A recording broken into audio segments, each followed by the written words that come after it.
It started with a whisper in the rain-soaked streets, a shadow that shouldn't exist. And suddenly, everything Catherine thought she knew about the world shattered. Secrets buried for decades were unraveling faster than she could comprehend, and somewhere in the darkness, someone was always watching, always waiting. Every step she took, every clue she uncovered only pulled her deeper into a game with no rules, no mercy, and a truth that could destroy everything. By the end of tonight, nothing would be the same, and she might not even survive to see it. I opened the door and froze for just a heartbeat, but that heartbeat stretched long enough for the betrayal to crystallize in front of me. My wife, the woman I had trusted more than anything, caught in the act with my best friend, their bodies tangled, the hotel room heavy with perfume and scotch. A tableau of everything I had never expected to see. And yet, somehow, I felt nothing. Not anger, not shock, not pain, just a strange, cold clarity that spread through me like ice in a crystal glass. They were expecting a reaction, a scream, a lunge, a collapse, some human response that would confirm their fear, their guilt. But I didn't give it to them. I just smiled, soft, small, calm, a smile that made them step back, search my eyes, trying to find the familiar man they had known, the man who would have thrown the world at them, and finding nothing. The door clicked shut behind me, echoing through the hallway, and in that sound, in the quiet that followed, the power shifted. I walked away, measured, precise, each step calculated, each breath controlled, feeling the weight of their panic pressing against the walls I left behind, knowing that the real devastation would come not from what I said, but from what I didn't. I didn't call the police. I didn't yell. I didn't threaten. I didn't even confront them with the proof I already had, the odometer, the receipts, the dash cam footage, the carefully logged evidence of months of the seat. None of it mattered in that moment because the true weapon wasn't proof. It was indifference, a deliberate absence of emotional currency, the kind of silence that suffocates guilt far better than anger ever could. Driving through the rain-soaked streets of Boston, headlights glinting off puddles like shards of broken promises, I felt a strange exhilaration at the clarity of it all. The betrayal, though vicious, had given me a gift, perspective, control, and a roadmap to a resolution that would be more precise, more elegant, and far more permanent than any outburst could ever achieve. By the time I reached the hotel, I knew exactly what I was going to do, and it didn't involve fury or tears. It involved strategy, patience, and the kind of deliberate calm that would haunt them far longer than any confrontation ever could. The storm outside mirrored the storm I had contained inside, yet I was untouched, untethered, a man walking toward the edge of a collapse I had anticipated for months, armed with nothing but certainty and a smile that would become legend in their minds the moment they realized that the man they tried to deceive had already turned the tables, long before they even knew the game had begun. That smile wasn't cruelty, it wasn't a threat. It was the quiet assertion of a man who had finally understood that the real power doesn't roar. It waits, observes, and then strikes in silence, leaving the guilty trembling in a vacuum of their own making, wondering not if they would be punished, but how it could feel so inevitable. I spent that night staring at the ceiling staring back at me like it knew every secret I had tried to bury, every compromise I had made, every quiet surrender that had brought me to this moment of revelation. And I realized that revenge, or whatever shape this needed to take, wasn't about the moment of confrontation. It was about the architecture of control, the invisible lines I could draw between them and the life they thought they owned. A life built on lies, on comfort, on the assumption that deception could survive forever.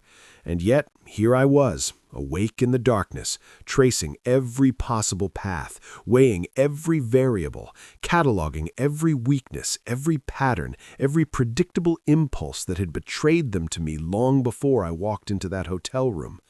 And I understood something crucial. The rules of engagement had changed, and I was no longer playing the same game. I was redesigning it, rewriting it, turning their hubris into the very trap that would unravel them. I checked my phone for the 100th time, scanning the messages, the calls, the social media breadcrumbs, each one a subtle testament to their arrogance, each one a thread I could tug to unravel the careful tapestry of lies they had woven around themselves. And with every detail I cataloged, a plan began to form. Not in rash bursts, not in fits of emotion, but in the kind of calculated patience that made the ordinary heart beat faster without a sound. The kind of patience that turns knowledge into power, observation into leverage, and silence into the most potent weapon imaginable. By dawn, I had a blueprint, a map of vulnerability so precise it made me dizzy with the potential of it all. And yet, in that dizzying clarity, a strange hesitation crept in, a whisper of doubt that tested the edge of my resolve. Could I truly become the kind of man who orchestrates ruin with the same calm I had worn in the hotel hallway, the same smile that had unsettled them, the same invisible hand that could strike without warning or remorse? I pushed the thought aside, because doubt was a luxury I couldn't afford, a distraction I couldn't indulge. There was no morality and timing, no ethics and opportunity, only the cold arithmetic of cause and effect, the inevitability of consequences that would hit harder because they were earned.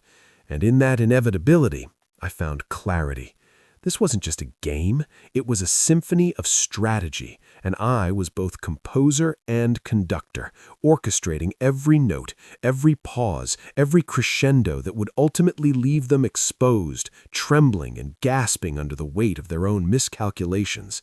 A silent reckoning that would arrive not with noise or fury, but with the perfect inevitability of a shadow sliding across the wall, unnoticed until it swallows the light completely, leaving only the echo of a man who had watched, waited, and finally decided that patience, precision, and an unyielding will were worth far more than the explosive satisfaction of immediate revenge. The morning arrived like a warning I couldn't ignore. Sunlight slicing through the blinds, illuminating the dust motes like tiny witnesses to the reckoning I had crafted in sleepless hours. And I moved through the apartment with the quiet precision of someone assembling not just objects, but possibilities. Rehearsing gestures, calibrating reactions, imagining every contingency, because I knew that the smallest misstep now could unravel everything I had spent so long constructing. My hands hovered over the tools I had prepared, each one mundane on the surface, a pen, a set of keys, a notebook. But in my mind, they became instruments of leverage, instruments of revelation, and I envisioned the first confrontation not as a moment of brute force, but as a carefully staged collision, a revelation of truth so unavoidable that their very denial would betray them. And as I stepped out the door, the air felt heavier, charged, like the world had paused to watch the opening note of a symphony only I could hear. The city moving around me in ignorant bliss while I traced the invisible patterns of their routines, noting the signals, the hesitations, the predictable rhythms that would let me slip in unnoticed, unseen, a shadow moving through daylight. Because patience had taught me that timing was everything, and action, when measured, became unstoppable. I reached the first location with my pulse calm but my mind alert. Every step rehearsed in miniature, every glance catalogued, because they had to see me on my own terms, feel the subtle shift before the inevitable reveal. And I watched them without being noticed, noting the quirks I had memorized, the way their hand lingered at the edge of the table, the twitch in the corner of their mouth, the unguarded glance that betrayed their assumption that control was still theirs. And I realized with a rush that this was more intoxicating than fear, more powerful than anger. The delicate power of knowing the board is set, the pieces are moving exactly as planned, and the first domino was about to fall. I made a small adjustment, nothing overt. A single word whispered into the right ear, a shadow shifted, a door left slightly ajar, and in that imperceptible act, the momentum changed. The invisible current began to pull them toward the consequences they refused to see. And as I slipped away, Unnoticed but fully present, the first tremors of impact reached me like a signal. The game had begun, the pieces were moving, and nothing, no mistake, no hesitation, no miscalculation could stop what I had set in motion. Because the architecture of control I had designed was flawless, and even as doubt tried to creep in, even as the faintest echo of fear whispered that the stakes were higher than I could yet measure, I smiled in the silence between the noise, because this was the moment I had prepared for, the first move in a long game, and the reckoning, patient and precise, had begun. The first crack appeared almost imperceptibly, a minor deviation in the rhythm I had memorized, a hesitation that whispered danger even as the world carried on obliviously. And my pulse quickened not from fear, but from the recognition that the game I had meticulously designed demanded instant recalibration. A conversation overheard, a glance misplaced, a detail overlooked in the map of their routines. It was nothing catastrophic, nothing yet visible to anyone else, but to me it felt like a chink in the armor I had built, and I adjusted on instinct, moving with the quiet urgency of a predator sensing a shift in the wind. Because timing remained everything, and even a single second's delay could cascade into chaos. I felt the tension coil around me, each step measured, each interaction a test of observation and subtle influence, because I had learned that control was an illusion unless maintained with unyielding vigilance. And as I navigated the streets, blending into crowds, yet tracking every micro-movement of those I watched, the stakes became tangible, like a live wire pressing against the skin. And suddenly, the first domino truly fell, not in the way I expected, but in a manner that revealed both opportunity and peril. A miscalculation from the other side that exposed a vulnerability I could exploit, but also warned that unpredictability had entered the board. And I realized with a rush of adrenaline that the careful symmetry of my plan was fracturing, splintering into decisions that required improvisation, creativity, and above all, calm. I pivoted, made a subtle adjustment that only I could perceive, and in that instant the environment itself became part of the strategy. The shifting shadows, the passing strangers, the muted hum of distant traffic, all acting as camouflage, as instruments in a performance no one else knew they were part of. And as I watched the consequences ripple outward, each small reaction feeding into the next, I felt the thrill of proximity to the edge, the intoxicating clarity of seeing the unseen, of feeling the invisible threads connect, unravel, and recombine under my touch. Yet beneath that exhilaration lay the cold reminder that one error now could undo everything, that even the most elegant strategy demanded constant vigilance, because collision breeds unpredictability, and unpredictability tests the resolute. And as I paused for a moment, observing the chaos I had both orchestrated and embraced, I understood that this was the crucible, the first real test, and surviving it, adapting to it, bending it to my will without succumbing, would define everything that followed, would separate mere movement from mastery. And in that tense, fleeting instant, I smiled with the quiet certainty of someone who knew that the first collision was not a setback, but a signal. The game had entered its truest, most dangerous phase, and there was no turning back. The aftermath of the first collision was immediate. A ripple of unintended consequences that spread faster than I could anticipate, and the quiet rhythm I had relied on dissolved into a cacophony of reactions, each one a challenge I had to meet with precision, because in this game, hesitation was a luxury I could not afford, and every glance, every whispered word carried weight far beyond its apparent simplicity. I felt the pressure coil tighter around me, a vice that reminded me that control was no longer just about strategy, it was about survival.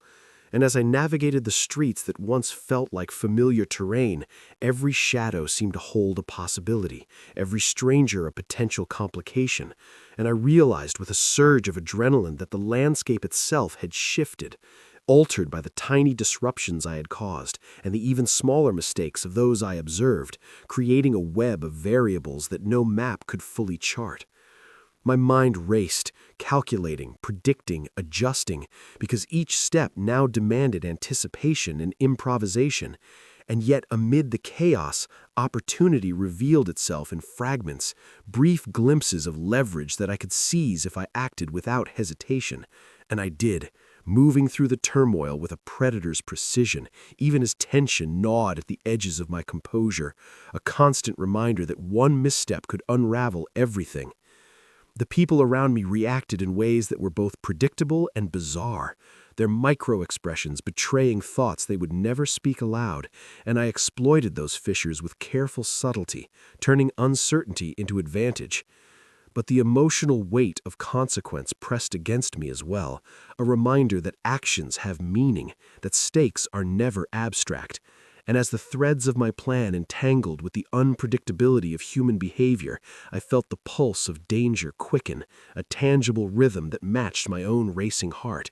Because every decision now echoed in ways I could neither fully control nor ignore.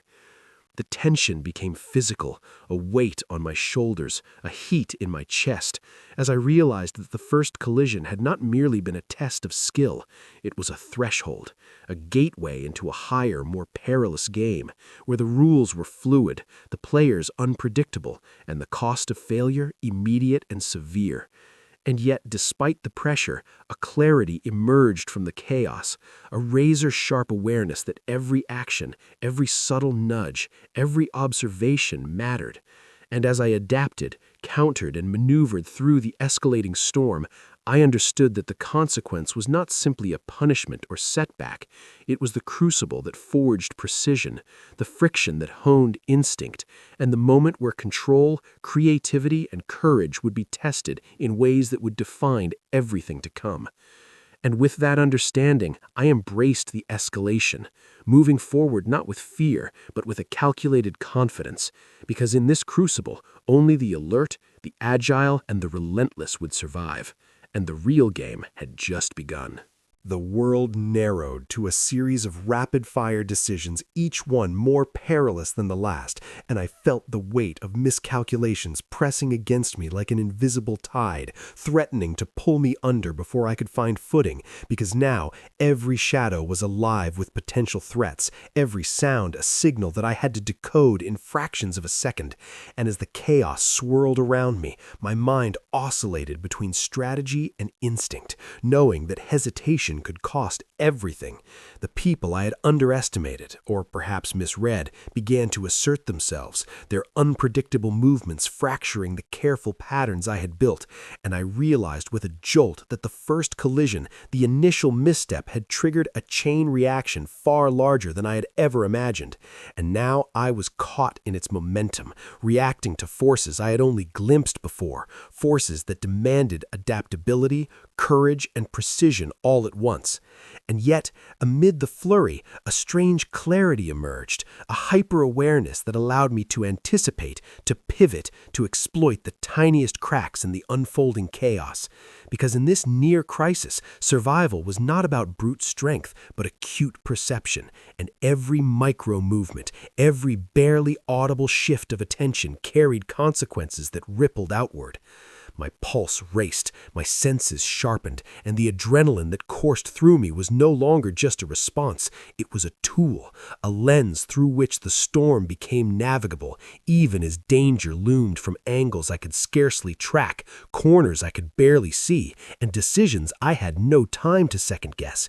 And I realized that the stakes were no longer abstract. They were personal, visceral, and immediate.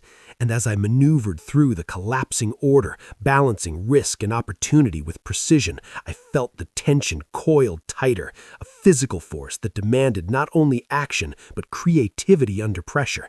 Because the game had evolved into something more than a challenge, it had become a crucible, a test of instincts, intellect, and courage, and as I faced the crescendo of chaos, I understood that this moment would define everything that followed, that one misstep could unravel not only strategy, but survival. And yet, within the maelstrom, a decision crystallized, a single path that required commitment, risk, and absolute focus. And as I chose it, as I acted without hesitation, the tide shifted slightly in my favor, the storm revealing a narrow corridor through which I could advance, not unscathed, but empowered. Because the near crisis had done more than threaten, it had refined me, stripped away complacency, and forced me to confront the true cost of every choice, every action, every moment of indecision.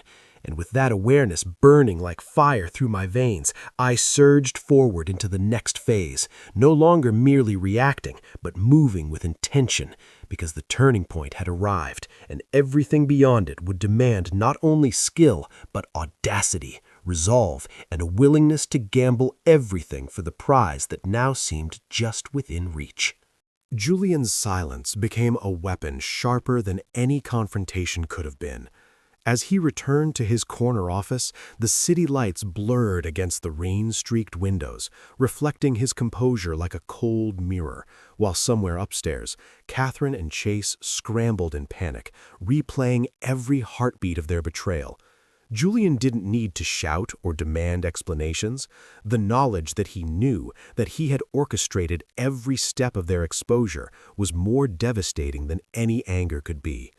He sank into his chair, fingers brushing over the smooth leather, and thought about the timeline, the months of calculated observation, the receipts, the car mileage, the hotel bookings, each tiny piece of evidence meticulously collected until it formed a cage from which neither could escape.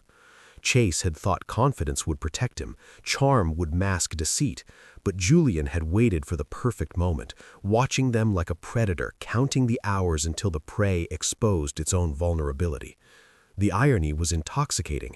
The man who had toasted Julian's happiness at their wedding now flinched at his gaze, his past arrogance crumbling into silent terror, while Catherine's rehearsed defenses dissolved into trembling desperation. Julian allowed himself a small, deliberate stretch, a gesture so mundane it was terrifying. He was untouchable, untethered, and utterly in control. The thought of confronting them in fury had long evaporated. Power was quiet, surgical, and more permanent than any shouted accusation. His phone buzzed. Catherine again, 15 calls flashing like sparks against the rain-darkened streets. He let it go to voicemail, savoring the anticipation, knowing that each unanswered ring built a storm inside her that would not easily subside. He pulled a folder toward him, the legal documents, the subtle threads that would dismantle Chase's life in the most professional, precise way imaginable. There was no vindictiveness in Julian's plan, only inevitability, and that was worse. It removed hope, and without hope, fear becomes suffocating. He leaned back, watching the reflection of his office in the window, the outlines of the city dissolving in water and neon, realizing that the greatest betrayal is not being caught in the act, it's being watched, studied, and then ignored. Every step Catherine and Chase had taken had led them here, and yet they had no understanding of the depths Julian had reached, the patience he had exercised, the meticulous accounting of consequences.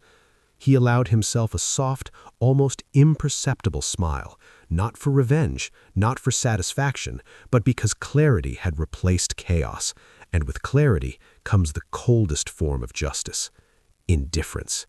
He knew that by the time the night ended, the emotional collapse upstairs would be complete, and the aftermath, though invisible to the world, would be permanent. And still, the story wasn't over. There was a gala, there were public eyes, there were reputations to maintain and subtly dismantle, lessons to be internalized, and Julian had the perfect stage for it all. But before that, the storm inside the brownstone would reach its apex. The gala lights shimmered across the ballroom like liquid gold, masking the undercurrents of deception that churned beneath the polished smiles and polite laughter. Julian moved through the crowd with the ease of a man who had already won a war they didn't even know they were fighting. Each step measured, each nod carefully placed, while Catherine and Chase fumbled in the glow of their own insecurity, their earlier confidence reduced to thin, brittle shells. They laughed too loudly at jokes that weren't funny, their eyes darting toward Julian as though searching for permission or reprieve, unaware that he didn't need to grant either. The irony was delicious. The very people who had plotted behind his back were now trapped in a public arena, every misstep amplified, every whisper potentially fatal to the illusions they clung to. Julian's gaze swept over the guests, familiar faces dancing in perfect oblivion, and he realized how easy it was to hide in plain sight when everyone assumed he was distracted by glamour rather than strategy. He approached the bar, ordered a drink, and let his presence be known subtly.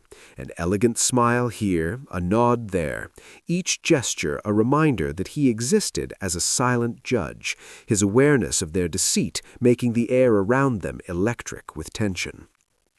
Chase attempted a conversation, words clumsy, rehearsed, betraying a panic he tried and failed to mask.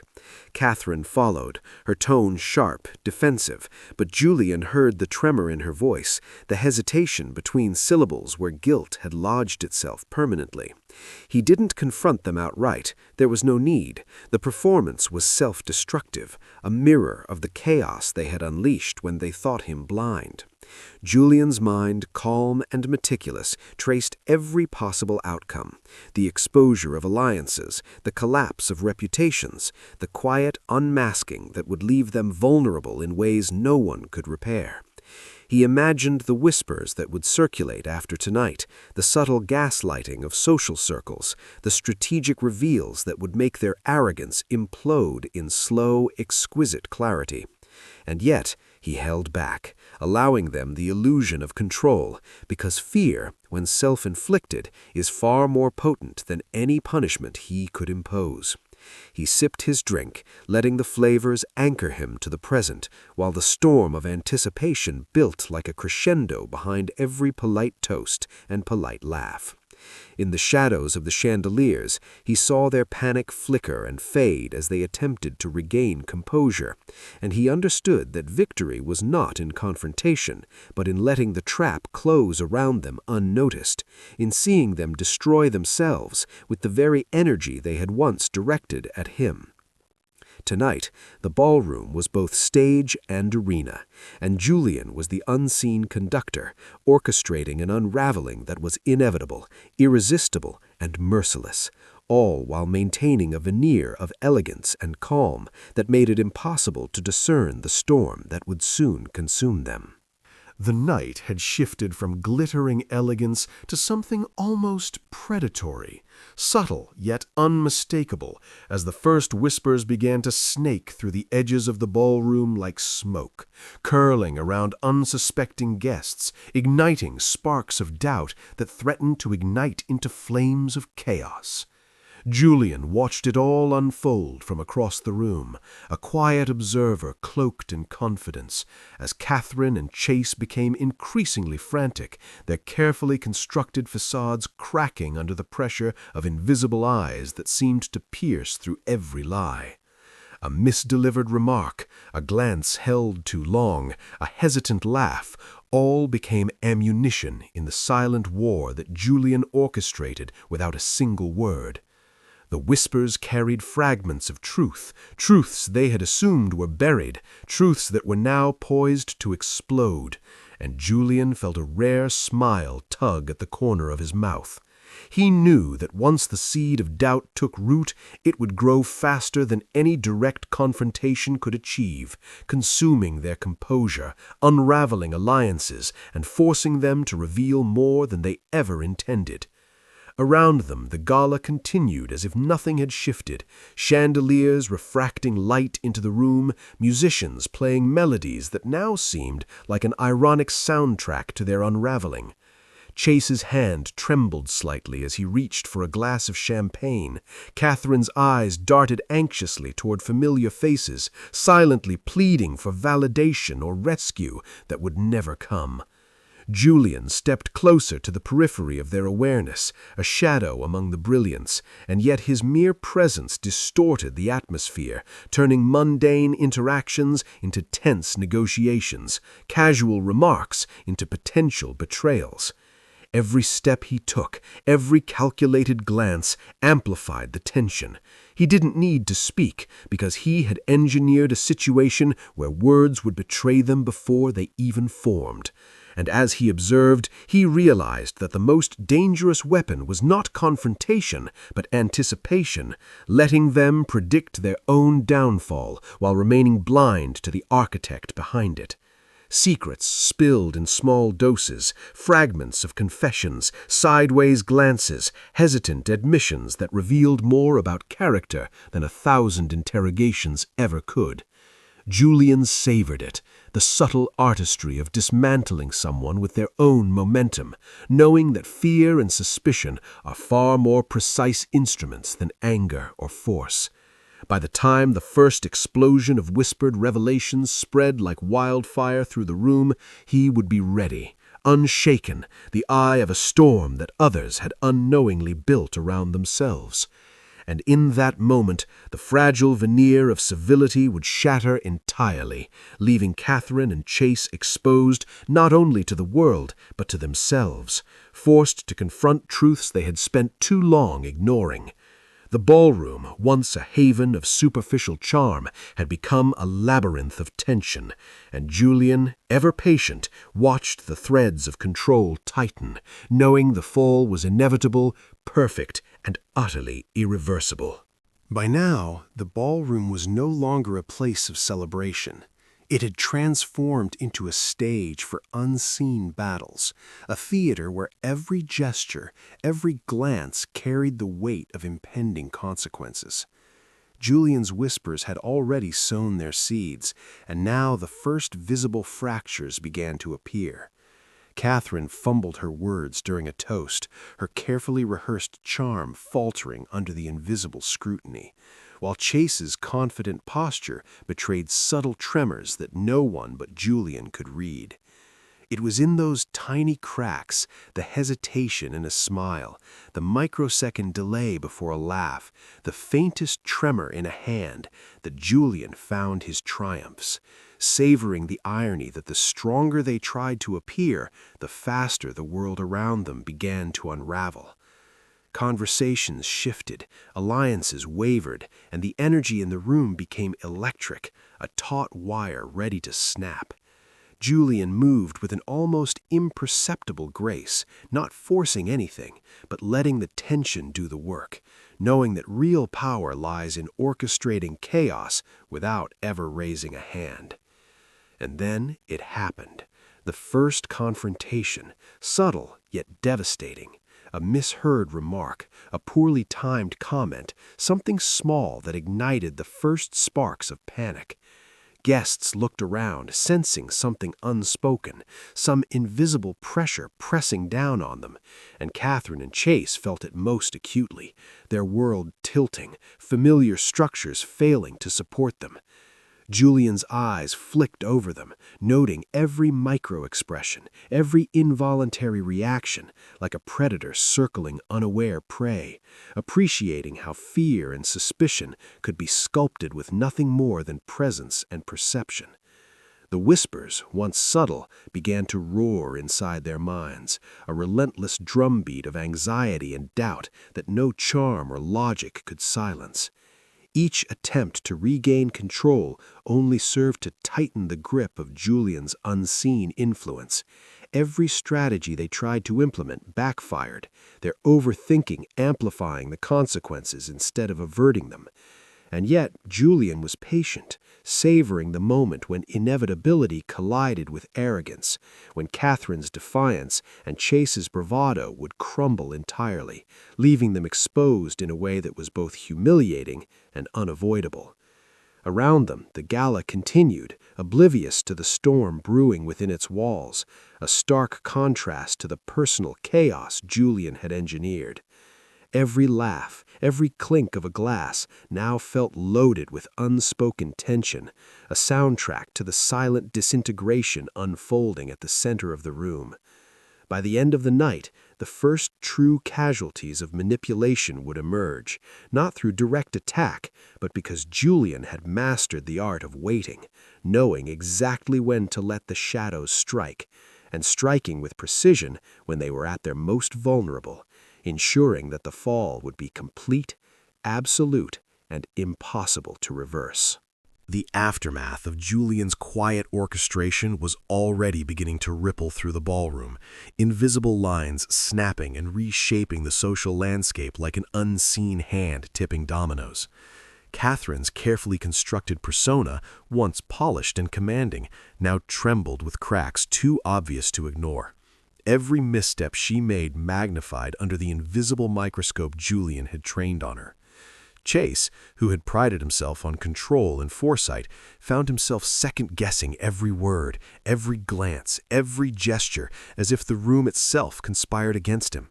What had begun as subtle unease now became an accelerating cascade, each action prompting a reaction, each doubt feeding another, until hesitation became paralysis.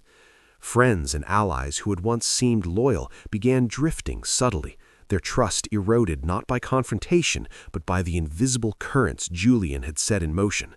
No one saw him move, yet everywhere he had been was felt. A misplaced comment, a suggestive glance, an innocuous observation that would now be dissected endlessly. The gala's festive lights seemed almost mocking in their brilliance, highlighting the fractures that no amount of charm could disguise. And as the tension mounted, Julian remained the calm at the center of the storm, eyes scanning, calculating, enjoying the elegance of a plan executing itself with almost surgical precision. The first small conflicts erupted in whispers and side conversations, barely audible to the untrained ear, but to Julian they were a symphony of human error and overreaction. Catherine snapped at a colleague over nothing. Chase misinterpreted a neutral comment as a personal slight, escalating it into a confrontation he could not retract. Others watched, sensing that something was off, unsure what to blame, but instinctively knowing that the rules of the night had shifted. Julian did nothing overt, yet he controlled everything. He had turned anticipation into anxiety, doubt into action, and minor mistakes into amplified disasters. By the time the clock struck the hour, the initial cracks had spread into deep fissures. Alliances weakened, reputations began to wobble, and confidence had been replaced by second-guessing. What made Julian's mastery terrifying was that he could have stopped at any moment, but he didn't. The fall of these social dominoes was a spectacle, each piece colliding in perfect sequence, each collapse reinforcing his unspoken authority. And as the guests attempted to regain composure, they were already too entangled in the web of doubt, suspicion, and miscommunication Julian had spun, unable to escape, unable to see the puppet strings that controlled them, leaving only the undeniable conclusion that in this room no one was truly free from the consequences of Julian's patience, perception, and subtle, unrelenting strategy. By now, the subtle fractures Julian had orchestrated were no longer whispers. They had become a tangible force shaping every decision, every interaction, as if the entire room moved according to a rhythm only he could hear. Catherine, once self-assured and sharp, now stumbled over her own words, pausing at critical moments to double-check her reactions, unknowingly giving Julian the upper hand in every exchange. Chase's attempts to regain control were almost comical, each effort undermined by the smallest misstep or misperception, turning his confidence into desperation. Around them, alliances shifted like sand in a storm. Friends who had once been pillars of support now wavered, pulled subtly toward opinions and actions they wouldn't have chosen on their own. Julian didn't need to speak loudly or act aggressively. The power lay in what remained unsaid, in glances that implied far more than words ever could, in carefully timed pauses that forced others to fill the silence with their own doubts. Every conversation became a battlefield he didn't enter directly, yet one in which he dominated completely, like a shadow puppeteer whose audience never sees the strings. As tensions rose, the guests began to second-guess themselves, replaying interactions in their minds, interpreting tone, intent, and meaning with increasing paranoia. Decisions once straightforward were delayed, reconsidered, and occasionally abandoned entirely, replaced by cautious hesitation, all because Julian's influence had turned clarity into uncertainty. What was most remarkable and terrifying was the invisibility of his control. No one could pinpoint how or why their confidence had eroded, leaving them trapped in a maze of their own making. Even the room itself seemed to respond to his presence. Conversations slowed at key moments, laughter became forced, and subtle shifts in posture mirrored the invisible tug of Julian's will. And through it all, he remained composed, almost invisible, surveying the effects of his strategy with meticulous satisfaction, each subtle maneuver reinforcing the inevitability of the outcomes he had envisioned. By the end of the night, the web he had woven had extended far beyond the initial targets. Catherine and Chase were only the beginning, and those caught within it would carry the consequences long after the lights dimmed and the music stopped. In this dance of perception, misjudgment, and unspoken influence, Julian's genius lay not in the strength of his action, but in the perfect precision of inaction, a world of chaos engineered with the calm, deliberate patience of a master, leaving everyone else to stumble blindly through the labyrinth he had quietly constructed around them. The night had reached a tipping point. Julian's influence, once invisible and precise, began to reveal the first faint cracks in his carefully constructed illusion. Catherine, though still under his sway, caught a glimpse of the subtle inconsistencies in his words, a hesitation too deliberate to be accidental, a glance that lingered too long. Chase, meanwhile, felt the mounting pressure like a weight pressing against his chest, the frustration of near control gnawing at him from inside. Around them, the guests, previously unwitting pawns, started to sense the edges of the tension, the faint hum of an energy that was no longer fully contained. Small arguments ignited like sparks across dry kindling, laughter turned brittle, and whispered suspicions began to form, threaded through with uncertainty. It was as if the entire room was collectively holding its breath, waiting for something to break, and the cracks were everywhere. A missed cue, an awkward smile, a question left unanswered, each one magnified into significance far beyond its scale. Julian watched it all with quiet calculation, aware that the equilibrium he had maintained so masterfully was showing its first signs of strain. But he didn't panic. The beauty of his design was that even the cracks were part of the game, tools he could exploit, turning doubt into leverage, hesitation into chaos. The line between control and unraveling blurred as the night deepened, and the tension became almost tangible, a living force pressing down on everyone present. It was in these moments, subtle yet explosive, that the true danger of Julian's genius emerged.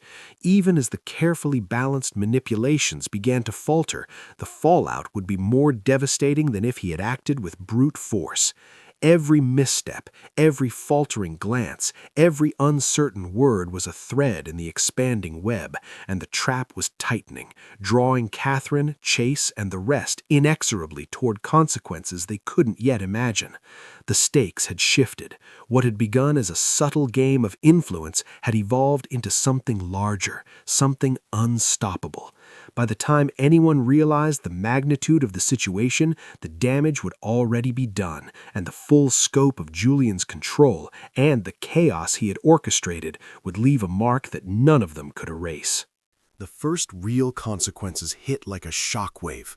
Small missteps, long ignored or dismissed, began to cascade, each one triggering the next with merciless precision.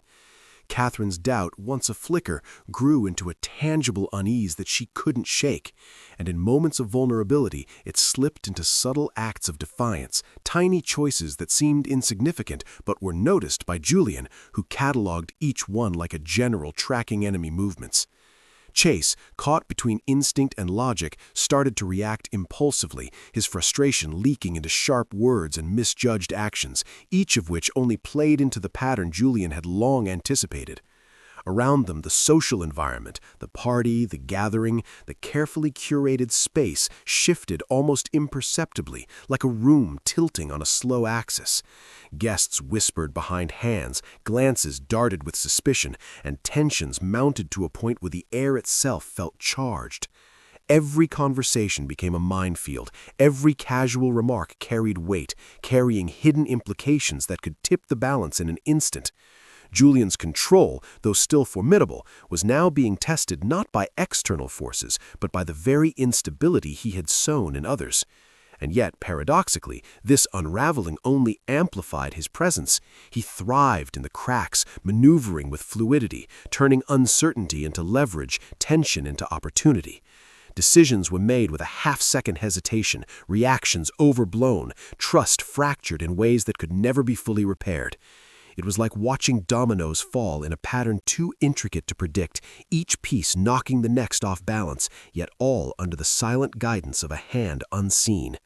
The night's energy, once contained, now spilled over, unrelenting, unstoppable, and the consequences of earlier actions, mistakes, lies, manipulations, hit with full force. By the time anyone recognized the scope, the outcomes were irreversible.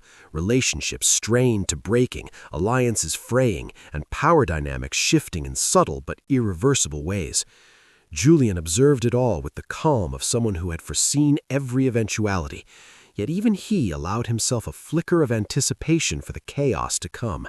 The dominoes weren't just falling, they were accelerating, and the culmination of their tumble promised a collision no one could escape.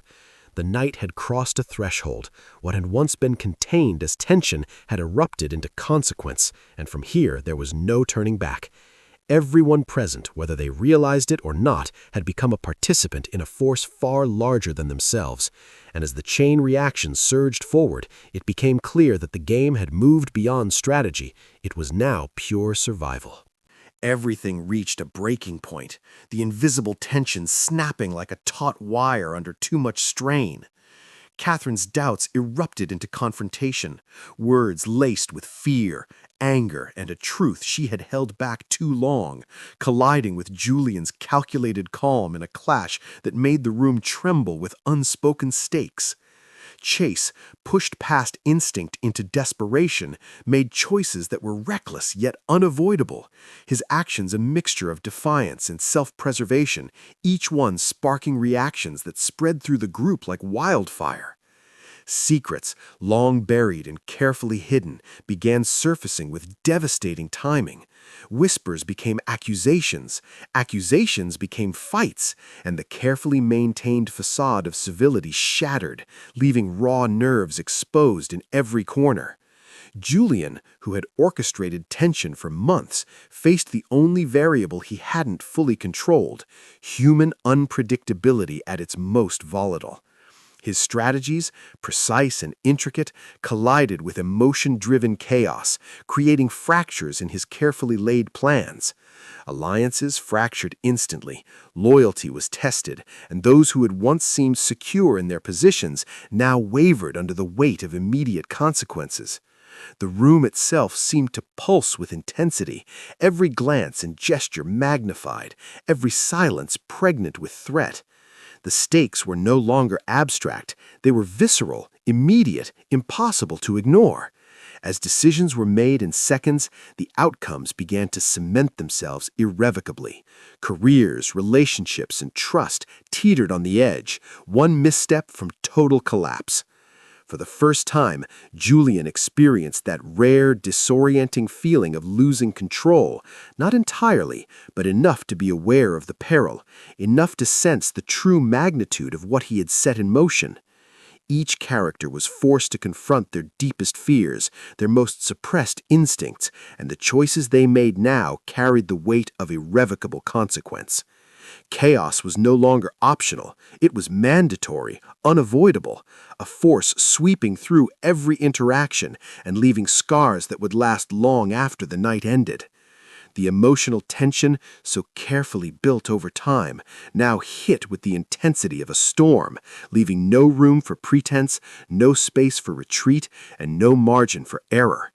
In this crucible of pressure, everything that could break did, everything that could ignite did, and everything that could be exposed emerged in full, blinding clarity. What had been a game of control became a battlefield of survival, a test of resilience, cunning, and raw human instinct. And by the end of it, everyone involved would be altered irrevocably, marked by the events that unfolded, and aware that nothing could ever return to what it once was. The breaking point had been reached, and there was no going back. Everything teetered on the tipping edge, a razor-thin line between triumph and disaster, where one decision could ripple into irreversible consequences. The aftermath of the breaking point left everyone raw, vulnerable, and hyper-aware, their instincts sharpened by the chaos they had endured. Catherine, once hesitant and uncertain, now moved with precision, every choice a calculated risk, but even her clarity couldn't shield her from the unpredictable human reactions around her. Julian, stripped of some of his control, revealed cracks in his otherwise impervious facade, moments of doubt seeping through the meticulous armor he had built over years, and it was these cracks that others could exploit. Tensions between allies flared as hidden agendas collided in real time. The people who had once seemed aligned now reevaluated loyalties under the pressure of survival, knowing that hesitation could be fatal. Every action became amplified. One glance, one word, one misstep could tip the balance, and everyone felt it. Chase, caught between instinct and strategy, pushed himself beyond limits, his choices reckless yet ingenious, each move a gamble on a board where the rules kept shifting with the unfolding chaos. Secrets, long concealed and weaponized, surfaced with blistering speed, exposing vulnerabilities and reshaping relationships in ways no one could anticipate. The environment itself mirrored the tension, a storm of emotion, deception, and raw human instinct that left no room for retreat, no space for error, no margin for doubt. As the night spiraled toward its climax, the stakes became impossibly high. Trust and betrayal collided, strategies were tested in real time, and decisions carried the full weight of irreversible outcomes. It was a crucible where courage was as vital as cunning, where instinct and intellect collided in a relentless test of endurance. Every character, whether willingly or by circumstance, was forced to confront who they truly were, what they were willing to risk, and how far they could go to survive or triumph. The tension was unrelenting, each heartbeat a countdown, each choice a pivot toward either salvation or ruin.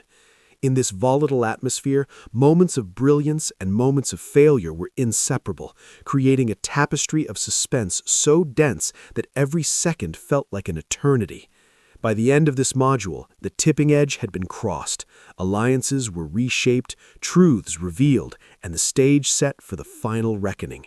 What had begun as calculated moves and hidden motives had escalated into a war of instincts, a battle where the line between victor and victim was razor thin, and where no one would emerge unscathed. The tipping edge was no longer theoretical, it was lived, and it would define everything that came next.